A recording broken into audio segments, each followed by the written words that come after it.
Hello and welcome back to Purple Noon, a podcast. I am Stephanie Conti and I am here with Lars fan question mark IDK Yeah, that's the Savannah predicament right now. Lanause. Hello. So let me ask you about that little username. Can you please tell the fans what that means? I'm in the predicament of if we are Lars fans or not, because we are going to review a show called Riget next Riget. next week, which is a Lars television production. Woo, it's a show and it's very good so far. So I might need to put my opinions aside on this one. Well, I mean, you said in the context like I don't know if we're Lars fans, Savannah. I'm gonna be real with you. I am a Lars Oh, fan. true. Just me then. Just me.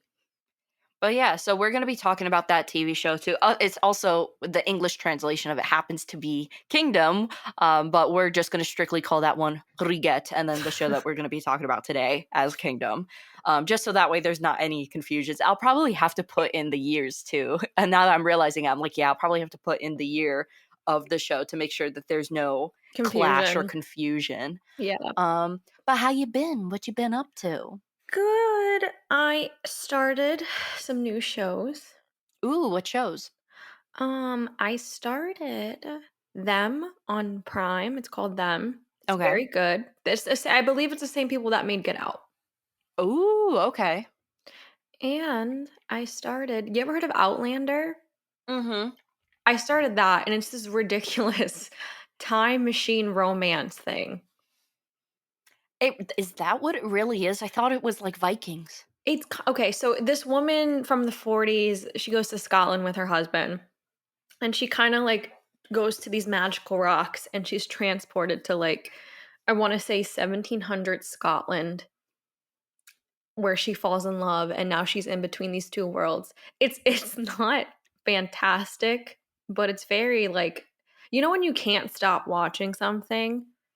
Yes. It's that. Yes. And Okay. I enjoy the characters, but it's like, first of all, the show is very graphic. I wasn't expecting that. Like very, very graphic. And um I don't really like that. I feel like it's a little much, but it's like a how do I it's not Bridgerton. It's better than Bridgerton, but it's not better than I'm trying to think of a show I can compare it to. It's the realms of Pride and Prejudice and stuff like that. I really thought it was Vikings, man, but maybe I am just confusing it with the show, The Vikings. Vikings is a good show, but it's not Vikings. It's like the British versus the Scot that time period, Okay. and it's that, and then It the also 40s. kind of, I don't know why the way that you're describing it also kind of, and this is another show I haven't seen, but I've heard a lot of Westworld. Is it kind of like Westworld? No, Westworld is cooler in the sense where it's futuristic. This is just a woman that gets swept up in a 1743 like that. I believe it's 1743 or 1643, and it's that time period, Mhm. and she just stays there, and then all of a sudden she has to come. It's very addicting. It's very addicting, and it's I would compare it to a soap opera kind of. Gotcha. A Gotcha. a Gotcha. well-written soap opera, but it's nothing crazy. I enjoy watching it, but Them is very, very good. The other show is very good. I highly recommend Them. Okay. You know, it's funny the way you describe it, it kind of reminds me how I got into Shameless. It was because my mom would have it on all the time. Yeah. And at first, but like, because for me, I would look over, because remember, when you're half watching Shameless, you're half watching just sex scenes. So I would look Dude. over and be like, come on. I don't want to see William H. Macy like this. Or, like whatever the thing. But then over time, when I actually got to see the drama, I was like, oh, Yeah. what's this? Yeah, exactly. And dude, Outlander is also books. That's where like Yeah, it's I romance books, but there's like full on like full frontal nudity. dang. So I skipped through it cuz I can't Little handle it. risque. It's a lot. Like I can't handle it. Like Mhm. I'm surprised at how much they can get away with. Um, but yeah, if you're ever in the mood for like a soap opera that's semi well written, Mhm. but also like not Bridgerton, I recommend this. Yeah, Bridgerton just never appealed to me. I'm not a, I don't think that it's I'm not a Pride or Prejudice or yeah, Bridgerton yeah. type of girl, you know? Like, the only thing that would be close to that time period that I enjoy would be, like, Moulin Rouge and things like that, you know? Yeah. More a little bit more saucy, you know? Roxanne with the red light type of stuff You is know what I I like enjoy. British TV though. I think that's another thing. I believe it's a British Oh, sub. and we've been rocking with the Toast of London. Oh yeah. Toast of London. I just made a TikTok yesterday where I talked about 3 things that I've been thoroughly enjoying as of lately, and it is Toast of London, the Silent Hill 2 soundtrack. Apologies if my voice sounds a little like I have allergies, and we're recording in the morning, so that's why. But the last thing for me was, have you ever heard of the Omeletto channel on YouTube? No. So it is a YouTube channel that does all short films, and it's really great. Like I like if you go on like their YouTube channel, you'll see too that they have like a full section where it's like celebrities who have starred in the short films and things like that. So like Interesting. you'll see like Steven Yen is in one, and then I saw one recently called Victor in Paradise with Nicholas Braun. He's in the new movie Zola. Oh. So it was really interesting, and I'm really digging just, ever so often, like, just checking out the channel and just watching something randomly. It's really good. If you're a fan of short films and whatnot, check it out. They also have I think also, like, the girl from Game of Thrones, I think Maisie what's her name? Maisie? Oh, okay. So you're talking about I can't remember the characters, but she has like short brown hair. Yes, Yeah. her. I think her name is Maisie. I I think totally her could be name is wrong, Maisie though. too. I just can't remember the character's I'm name. thinking Maisie Williams, but that also sounds like Hayley Williams, and I've been listening to some Paramore lately, so I could totally be wrong on that. But yeah, so I definitely recommend checking that out. It's all free and it's on YouTube. But Victor in Paradise specifically, because that one kind of has like what do you interpret as the ending for it? It's about like a painter who's late on rent and tries to do everything that he can to get some rent money. So it's pretty interesting and I enjoyed it. Interesting. Yeah. Um, Also, by the way, to our listeners, if our audio sounds a little bit different, whether it's good or bad, let us know because we are recording on brand new microphones. Ignore my voice though. I literally sound like I have a frog in my throat right now, but that's okay. It's just I don't want to go, off camera. Just I don't like that. I can't stand. When people not to sidetrack, but when like people just like they do like that weird like snort thing. I What do you can't do that. mean? That gross. Like when people get allergies, they do like a little Oh, the snort thing. throat snort? Oh, Yeah. I hate that. I hate that so much. It's so gross. So I won't subject any of you guys to listen to me doing that or even something similar to it. But yeah, so if you like our new mic setup, let us know if you notice a difference in the audio quality. If you don't notice a difference, let us know what you think. We're now recording. We were using Yeti Nanos. Now we're using Rode NT Minis for any audio fans out there. So let us know what you think. I'm trying to think if there's Yeah. anything else new. Toast of London for sure. Riget, which we're going to be reviewing soon.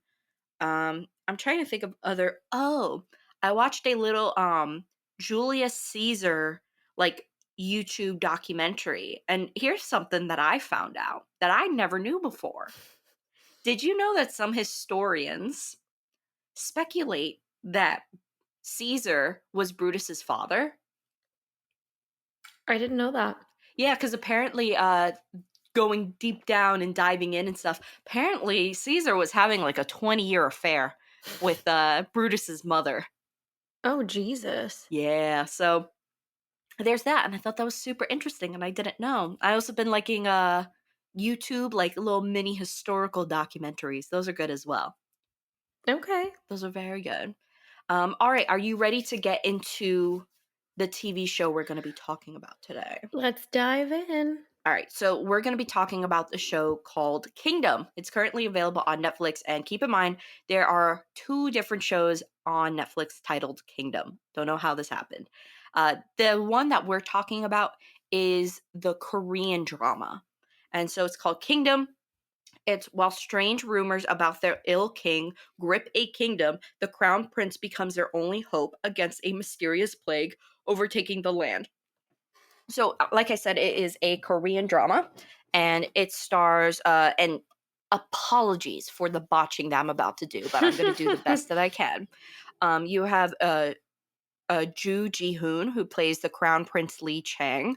You have Bae Duna, who plays Xiao Bi. Kim Sung Kyu, who plays Young Shin. Hi, hopefully we're doing okay here. Hyai Jun Kim, who plays the Queen Consort Cho. Jung Suk Ho, who plays Jo Pin Pal.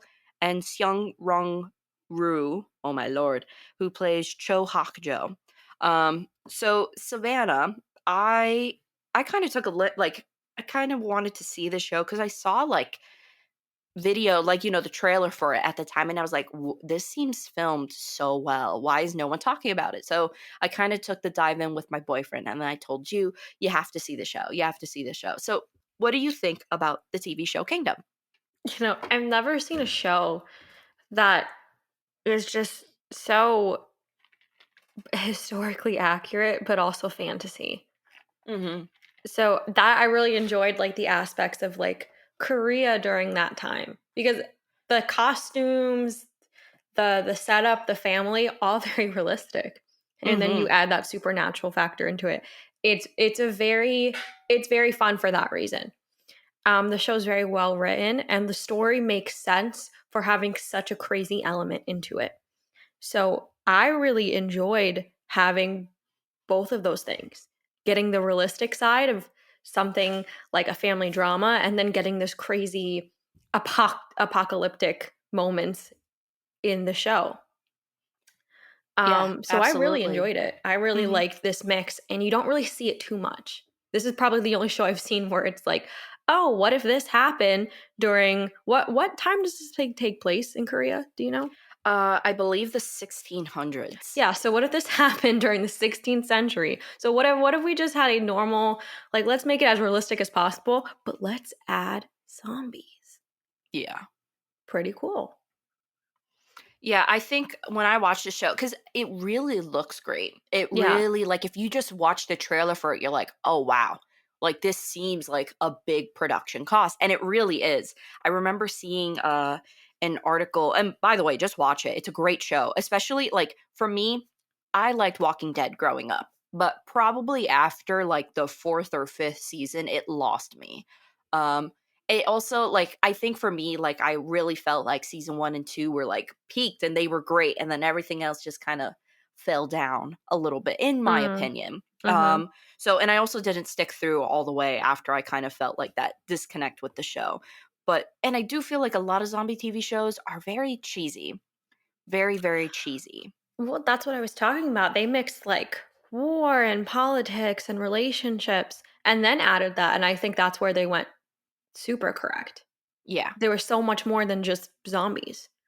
Yeah, and also, like, just how the show was made, and it was really funny because at the time that, I saw the show and then told Savannah to watch it, um, Netflix Korea had just announced that they bought, like, I think it was almost, like, over 10,000 more I think it was ho honestly close to, like, 50,000, square footage of, like, a new studio to do Oh, more Korean shows because they are just killing it they in are. terms of Netflix Korea. I just wish they would advertise, more of their shows and whatnot. Because I feel like Kingdom only came up because I was just kinda looking around online for zombie, and this was like, "Oh, check out Kingdom," but it was, like, bottom of the list.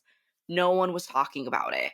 Then I saw the trailer, I was like, "Whoa, Yeah, I this probably looks wouldn't have found fantastic." it if it wasn't for you either. So I can't, like, I it really baffles me, but they are making a season 3, but we're just gonna be strictly speaking about season 1 and 2, all that is currently available right now on Netflix US. So, it's really great, and honestly, so the way that we're gonna go about this is normally with how the way we talk about TV shows to kind of get the maximum level of scope over a show. We're gonna talk about um, the main characters of the show. So Ooh. first, let's talk with the Crown Prince Li Chang, played by Ju Ji Hoon.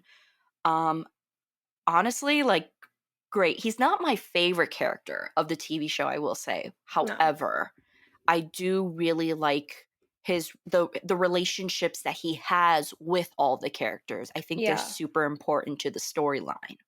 Agreed. I think he he is played up to be the hero of the show, and really for me, he kind of assists the real heroes. I know that sounds weird, but he has this like undying loyalty to his, I don't want to say father, but to his like nation, would you say? Yeah. But it's really everybody else around him that makes everything better. So Mhm. I thought that was interesting how they went with that route. Like they have this hero set up, but really it's his team did that Yeah, and saves the I think day. they show that he's a good leader, but For he's sure. not like he's not the sole answer to the problem that is happening within his world, you know? And I really like I said, I really like the connections that he just establishes and really how we see him go from a man who's just trying to figure out what's going on with his father to now organizing this team to reclaim his kingdom. And it's just really great characterization and really great story arcs with the character. But I will say he is not my favorite character though. Do you have a favorite character of the show? I do. Okay, so let's go down the list. So, in terms of oh, and also his costumes. All the costumes in the show are excellent one, but I really love his costumes because his are always. I'm pretty sure since he's just the main one, he's like the biggest Oh character out yeah. of all of them. He goes through so many costume changes, and they're all equally like astounding and great. And I love seeing how because I looked up like the time period that this show was set. It's like near identical, like almost 100%. So Yeah. that's really They were cool. really accurate with this TV show, like I was saying. Mhm. I like that the character was simply going through like family drama. And that's where we start off. Like he's just going through it with his family. Yeah, And he's thrown into this mess. And it's really impressive to see how he handles it, absolutely. considering that like that's what he was not planning for at all. He was not And planning to be the leader yet. He was yeah. just trying to figure things out, and then all of a sudden all hell breaks loose. Mhm. And I really like cuz one thing I don't like is when a TV show will just kind of overload a lot of storylines to one character. And one of the things that I was happy with was that they don't apply a romance to his character. I don't think it would have been realistic if now all of a sudden it's like, oh, he has a girlfriend or he's dreaming about a woman. I feel like Yeah. that would have been It's not the too time much. or Well, the then place. also it would have made the other characters less, the characters who do have that romance less, important and less Sure. prevalent to the story. Sure. So I Yeah. really think that he's a well balanced, very brave character who goes this great, and he kind of does go from he's not like, there's some characters in here who go from completely hopeless in the beginning to now kind of getting on track, kind of hero-y. But with this one, I feel like he just goes from brave and then you just kind of see how his leadership changes all throughout as the show continues. Yeah. I agree. So now let's talk about Siobi or Sobi, played by Bae Duna. So I believe Bae Duna has been in. I'm pretty sure. Yeah, she's on the show Sense Eight, which was another popular Oh, show. I've heard of that. I've never seen it. This Hmm. is the nurse we're talking, like the medic we're Yes. talking about. Okay, just remind me sometimes because I it's been about a month or two since I've seen the show. Yeah. So No, I just got you. I got you. So remind me. Sobi is the nurse, Okay. and I really do. She's got a great character transformation too, but she also I think it's important to yes, you have characters going through character transformation, but hers is a little bit smaller. Yeah. Hers is more just so like she evolves, but not over a wide scale. It's just she, as a nurse, just becomes better and better at what she does. And she ultimately is the one who discovers how, this virus pandemic, epidemic situation is spreading and whatnot, Yeah. and what I it's caused by. I like that she has the struggle of the whole entire show, she kind of knows what's going on. This is the only person that has some idea of what's going on. Nobody listens to her. Yeah. And I really like that struggle. You can see she's trying to help. There's many times where she warns people and they're just like, uh. So I like that they kind of gave her that this is the only person that knows what's going on, but no one's going to listen to you Hmm. until whatever. So she was awesome. I thought in many ways sometimes she was carrying certain episodes for Hmm. sure. Yeah, because I think it would kind of shift where we would go from, all right, are we focusing on the Crown Prince Li Chang's, his kind of nemesis, who we're going to actually talk about next. But then it would also shift to her and kind of discovering what's going on with this virus parasite, what happened, and her just kind of picking up the pieces from where, the head doctor that she worked with left off. And I will say this. So I recently just finished taking a microbiology course, and the parasite slash thing that causes this zombie like outbreak is actually based off a real life type of parasite slash Eh, protozoa. gross. And at first, because when I was looking at it, it's not like it causes zombie, type of things, but there's this type of parasite, if you will, that is found in Africa, where essentially you get it from uh, water, from unclean water, Mhm. and it does not pop out until a year later.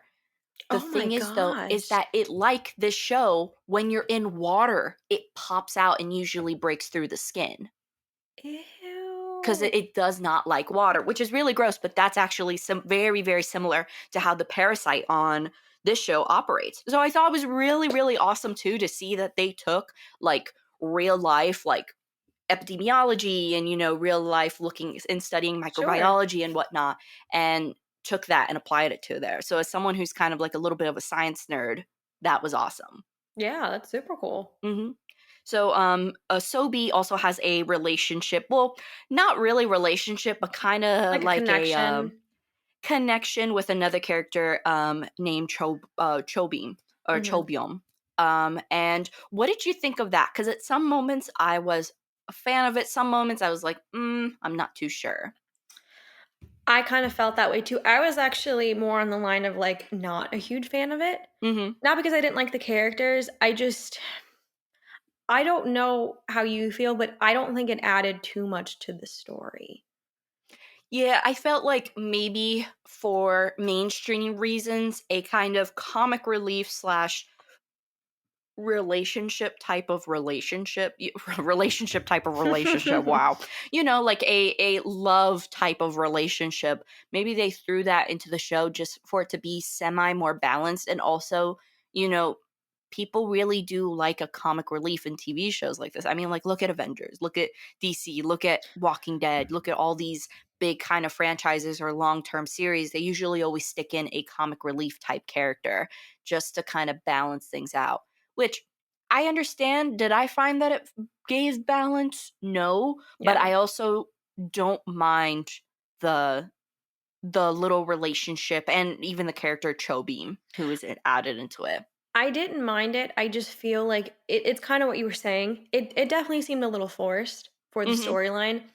I do like comic relief, but I do feel like for this TV show, it definitely seemed it was more to appease the audience than it was to tell the story, which is fine, but I think in general, TV and movies need to be careful with that sentiment, with that Yeah. idea of like, oh, we need to throw in some random relationship or some comedy because at the end of the day, it didn't weigh down. I don't think it really made a difference, but for me, it didn't do anything for the story, and I personally was not interested. I was like, "Okay, whatever." Like Yeah, I think at first it started out and it made sense, and I do understand the connection with Chobyum. I don't know how that's pronounced. I apologize, mhm. but I understand Cho's relationship with the Crown Prince. because here you have one prince who's been exiled from his own kingdom, and Right. then now he can have the use of another. So I understand how the maybe how it was necessary for them to have, Chobyom, his character, connected in this story, because if not, maybe, it would have been 10 times harder for the prince to get back into the kingdom and whatnot. I also do feel Sure. like it was, I will say this, I really like, because the character Cho Byum is played by Jung Suk Ho, who is, like I said, the comic relief type of character. But one thing I was really happy about was that he was not a complete idiot. Like, and what I mean is this is like, he didn't cause No. everyone around him to like move or have to do something else. Like, I don't like those type of characters where one after another they just kept like royally messing up. Like, I think of like that the one guy with the mullet on Walking Dead. Yeah. I could not stand that character because he always continuously messed up. And I didn't get to see the point if he did have a character arc or not, whatnot, because I was just so done because he just kept making mistakes and whatnot. Hmm. So I liked how this guy, he made a little mistake at first, but he slowly became to like hold a tune of his own and stuff within the show. I So also like the loyalty aspect to him. for I feel sure. like that was the main purpose, and I enjoyed that. I enjoyed this loyal friend that the prince had after everything. Hmm. And like you said, he wasn't like a buffoon. Like there wasn't times where I'm just like, this he's really annoying. But I do feel like they tagged on a lot of the unnecessary stuff to his character when I really wish maybe he got more of the serious time he deserved. Like jokes and stuff are fine sometimes, but I feel like they could have done a little bit more with that character. Yeah, because even in the end, he becomes, because the crown prince is exiled in the end, and Yeah, he kind of runs away from everything, and so the only person left is Chobyom. And I kind of wish he took a little bit more of a serious demeanor, absolutely. and because he still kind of felt like, oh, I'm still goofy but just not as much. I do wish that it was a little bit more of an amp on his serious. Like, I wouldn't want him to go full dictator mode and be like completely lose a sense of who he is. But I really wish we could have seen his character, air quote, grow up a little bit more. Yeah, agreed. So we covered Sobi, we covered Chobyom. Let's talk about, aside from the zombies of the show, there's another villain, which I think is a brilliant aspect to have of the show. Walking Dead did it because all of a sudden you had the zombies, and now all you got the guy with the bat Lucille, and all that. But that came in too late, in my opinion. This other villain, this kind of secret villain, not really secret, very apparent, in the beginning, it just takes a little bit, is the Queen Consort Cho. So this is um, Crown Prince, his father's new wife, and it's played by Hai Jun Kim. And so she starts off in the show pregnant, and kind of like, we just kind of think of her as classic case of being a bitch. She's just rude. She's just, yeah, you just don't like her. But she really it evolves into pure evil into this show. What did you think of the character of the queen? She's my favorite character. Really? I really like the idea of reinventing the evil queen. It's been done before, Mhm. but I felt like they did it so well with her. Because usually when you think of evil queen, you think of Snow White, you think of like, oh, whatever, like, but she was so, um, there was a lot of deep reasons why she was doing it. Mhm. And well, I mean, wasn't she the reason what happened to the king? Didn't she just try to do something? Because technically, well, I don't want to spoil anything. Mhm. But basically, with her character, I like the idea of a reinvented evil queen and just making the prince's life so much more difficult than it needs to Yeah, be. but and even to the point where she you can tell, like, there's a certain point where she no longer is doing this from the sake Yeah. of the Mhm. kingdom. She then Exactly. you can see her cross into this threshold where she's like, "No, I'm just doing this because I genuinely don't like anyone here." Because she puts everyone in this kingdom at harm's way during, this zombie invasion. Um and just even all the people who work with her, work for her, and who are trying to protect her and stuff, she just treats horribly. Like, there's no, I liked how from the get-go we kind of know like, oh, there's no retribution this character has. She's just evil. She's gonna be evil until she's gone. Which was what I was hoping for because I really like the idea, like I said, of a reinvented evil queen, and she is very evil. It wasn't just like I want to be queen and I'm gonna get rid of the prince. Like no, she does a lot of things to get And she to was so her ends. determined about it too. There wasn't like, and I don't like when they give evil queen characters like a ditzy demeanor or even just like I want to be kind of like queen. Shallow a goals, you well, not only know. that, but like kind of like a I don't know how to say like where they're like the thing I could think of is like Alice in Wonderland, the queen from Alice in Wonderland, where it's like she's obviously crazy and whatnot, but it's kind of erratic. I liked how calm and cold and really because keeping that demeanor the entire show really just kind of solidifies that she truly is like psychopathic. I mean, I think she has one of the best twists in a show I've ever seen. Like what she does. I don't know if we're doing Yeah, we could spoilers spoil yet. it. We could spoil it. We just said we recommended the show. That's all. And now we get into the spoilers. So you're talking about her fake pregnancy, correct? You would not think, and I did not see that coming because remember, it's the 16th century, and I'm just like, there's no way she can fake a pregnancy. How are you going to do that? Right. Yeah. And I think it's the end of season one where they reveal that she's been faking it. Yeah. And it was one of the most jarring things because the way they did it is a nurse, one of her nurses or whatever maids came in and accidentally sees the fake belly. Or Yeah. they invite her in to see it to be a part of the secret. It is a very jarring scene. And then season two, you're just trying to figure out, okay, like what's the end to this? Because eventually people are gonna find out there's no baby. Well, yeah, and then also like it even adds for a more evil twist to it because and in that moment too where like the woman is like, "Oh my god," like and she realizes that she's not pregnant. This woman is calm and cool She's and just just like, gives her the death whatever. stare, Yeah. but like with a half smile, like just kind of showing her like, "Hey, you tell anyone you're going to be dead by sunrise." So, I really love that. And then also it added a whole new evil element to her because now dude, the whole idea with what she was doing with pregnant women in the village was absolutely insane. Yeah. The fact that she was taking pregnant women, and if they weren't having a boy, like if they gave birth to a woman, gave birth to a girl, she killed them and Yeah. the babies, Very which is feral, just like. insane. And then I also really enjoyed how the crown prince, his companion through the show, I cannot recall his name, but his companion through the show, his wife ends up being the one who delivers a boy and she ends up being put on like so it's all just so crazy to me. Yeah, they gave her no redemption, and I think that's perfect. I would not have liked to seen if this queen was just like, "Oh, you know what?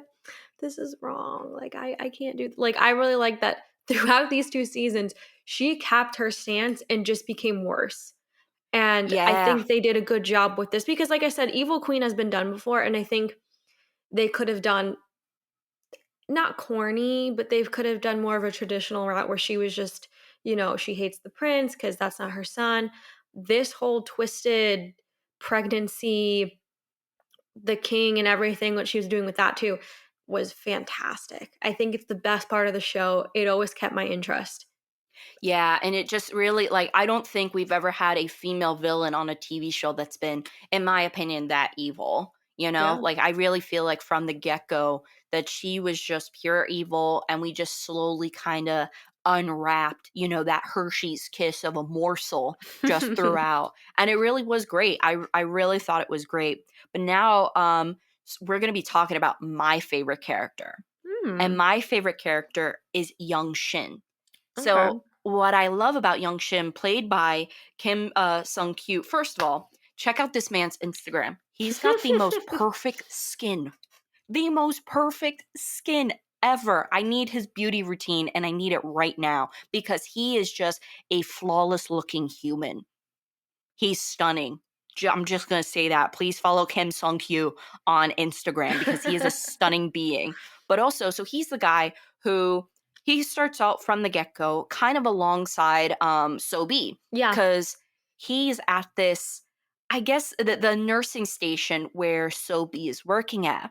But one of the things is that not only is young Shin like the biggest badass in the entire show, but it's so funny to me and it's so crazy to know that he's actually the reason why this all started. Yes. So I always Yeah. thought that was so fascinating how he really knew what he did and what he did was wrong. And, he grew up. So essentially, what he does is when he's at this, nursing camp, and one of the dead bodies, and everyone was starving and stuff, a dead body is returned. They don't know how it dies. And he ends up cooking it because he's like this kind of scoundrel savage, who who's grown up all around war and stuff. He's hungry, everyone's hungry. So he ends up cooking a body that happens to be infected.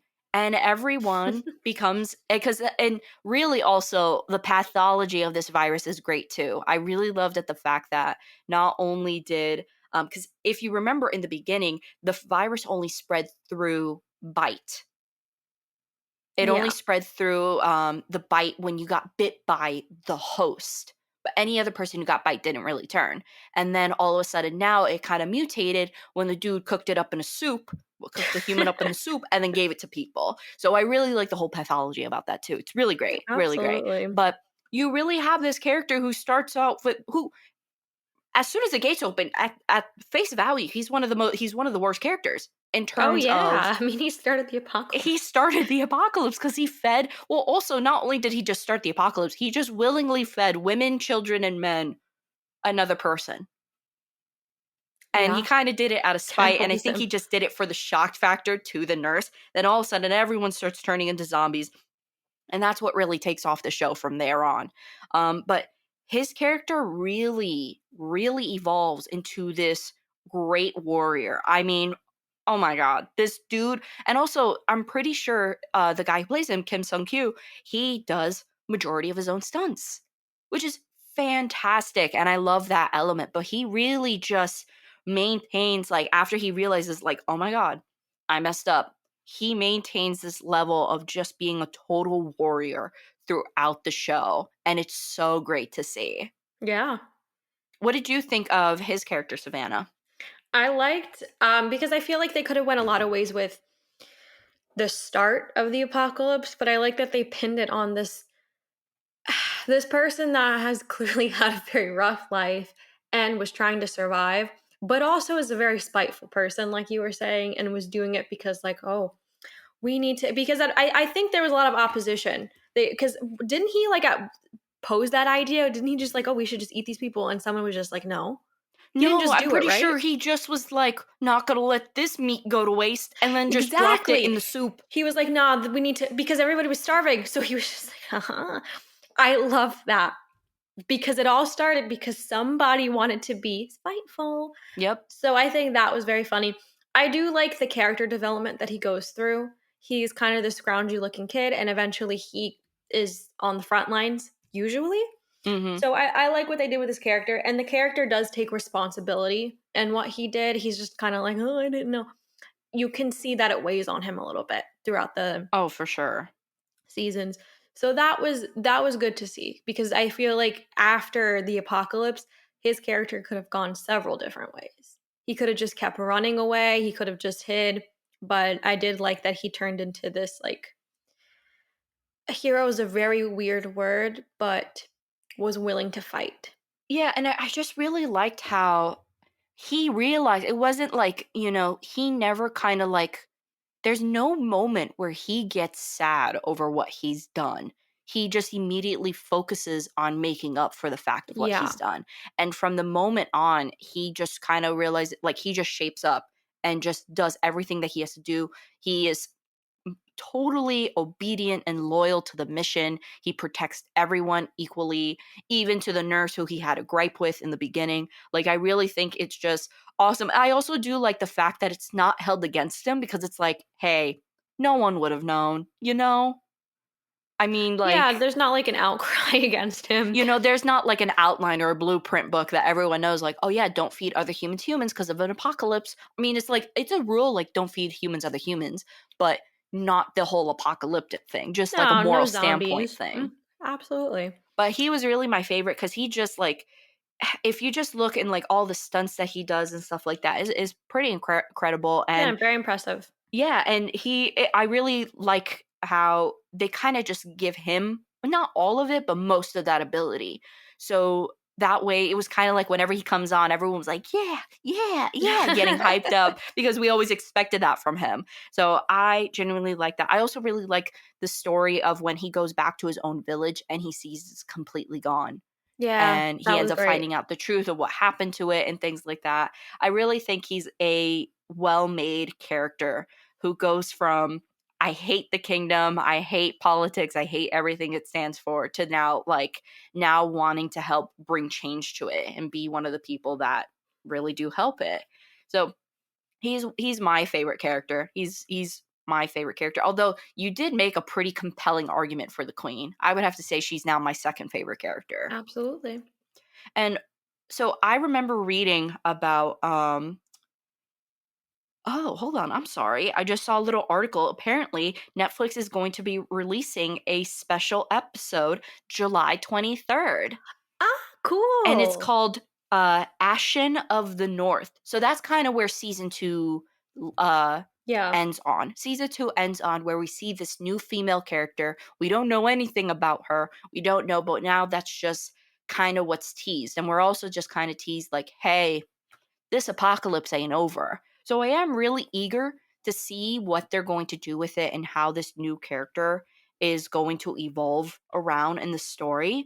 But I'm excited for it. I think it'll be good. Me too. That's next month. We gotta watch it. Yeah.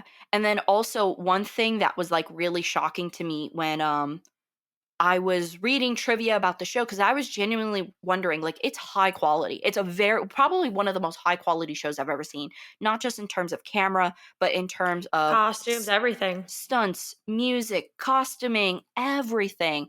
And I believe there was an article that said each episode cost more than $100,000 to make. What? Yeah. Yeah, and that's pretty crazy because I think they said what was the show? WandaVision takes like Wanda, $600,000 per episode to make. let me look it up. I'm really interested. Yeah, I remember reading something like because I was like, whoa, because it was really the big budget was due to costuming Oof, and getting all the bestie. costume. What? Bestie. Look what I just found. What? The series overspent the budget, with each episode costing more than $1.78 million. For Kingdom? Yeah. Wait a minute. Then what was? Oh my God, my zeros were off. Maybe I'm on IMDb. Oh crap. Okay. Yeah, I That think is absolutely okay, so then insane. I know I because see it's why there are crazy to only think. 6 episodes. I understand. Well, it's also crazy to think that a show with this much production costs what was it, 1.4, 1.2? Maybe. 1.4, 1.2 million per episode. What was the number they said? 1.78. Oh my God. But then even like I know WandaVision was like triple, which is crazy, which is so crazy to me. Let me look at probably. Yeah, WandaVision was probably. WandaVision. Okay. Have you seen WandaVision? Yeah, WandaVision costs the budget was reported to me as 25 million per episode. Which is so crazy because and this is why, like I say, like higher budgets always don't equal because I'm sorry, but Kingdom is way more of an impressive show in terms of set and costume design than WandaVision. Yeah. I And love I mean, WandaVision, I'm but no, sure it doesn't. I'm sure the 25 per $1 million episode, the big probably half of that cost per episode is solely going to the actors of that show. Oh, that's true. But even like for Kingdom to make a show like that with and you see how many extras there are on Kingdom. There's a lot of There's a lot of extras. people. That's true. There's a lot of people. So it's a really great in terms of I think we forgot one character, and that character is the zombies themselves. So compared to other shows, how do you feel about the actual zombies in this show compared to other zombie shows that you've seen? I like that they run. Oh, they're more terrifying. They're more animalistic, which makes sense. Which makes a lot of sense, I think, than just like slow moving, still in this like still very dead. I think it makes more sense that they come out like freakishly animalistic.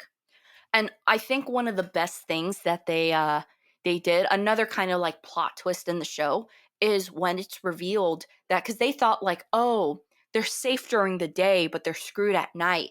No, they just kind of realized that they're only was it safe when the weather's warmer during the season change, and then all of a sudden, then you kind of realize like then they're out all the time now. Yeah.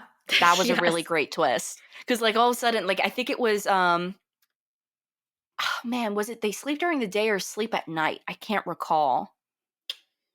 No, because I've seen hmm. There's scenes with them both day and night, so I don't know. And I think it was after that reveal, but essentially, I really enjoyed the fact that it's all seasonal based too. Like all of a sudden, I think it was like, oh, it's colder now, it's winter, and then Yeah. all of a sudden, all of them just start running in the daylight, and they're very creepy, animalistic. Like all of them are just soaked in blood and in fake, skin and just tearaway skin and Yeah. whatnot. And I think that they do a really, really great job. I also like the fact that with water that they really don't like water. I mean, it makes sense with the whole parasite thing. So I really like that caveat, and at least know like, oh, okay, if you're stuck on a boat, you might be okay for a little bit, some type of relief. Because it also wouldn't make sense if all of a sudden these dudes were doing, breast dives or the No, breaststroke. they kept it for a zombie show. They kept it well grounded. Yeah, and pretty realistic, I would like to say. Like, I'm not a fan of like zombie shows where then all of a sudden you have a season point where it's like, oh no, look what's happening. And then you just see like the zombie grow wings and just undergo like a radical transformation. Like, I'm like, "Ugh, no, you just kind of lost like the realism aspect of it. I think the problem with what a lot of people do is because it's in the fantasy genre, they take fantasy as hard as they can. Mm-hmm. So that's where you get like the really interesting zombies and you get all this stuff that I think hurts the movie or the show. Because I feel like you have to make it make sense. Even if it's fantasy, it has to make sense for the world you're building. Yeah, absolutely. And just the time period adds a whole nother element to it. I really like the history. Overall, it's just a great show. And if you haven't seen it, if you are in the US and you have access to Netflix US, or if you have like a NordVPN and you could just kind of switch it to US, I highly, highly recommend checking out the show. So with that being said, Savannah, if this show was put on like a box set DVD, would you own it? I would love to. Absolutely. Collector's edition. Give me the collector's edition. Steel box and all. For sure. Yes. Oh my god, yes. I would same. I would totally want it to. And what would you rate the show? I gotta give it a 10. Ooh. No. Honestly? Wait. Okay, okay. I gotta give it a 9.5 because there are some points where it's slow. Okay. A I was little going to give slow it a for me. 9.7 for the Okay. same reasons as well. And just cuz of those little nitpicking of the character relationships and whatnot.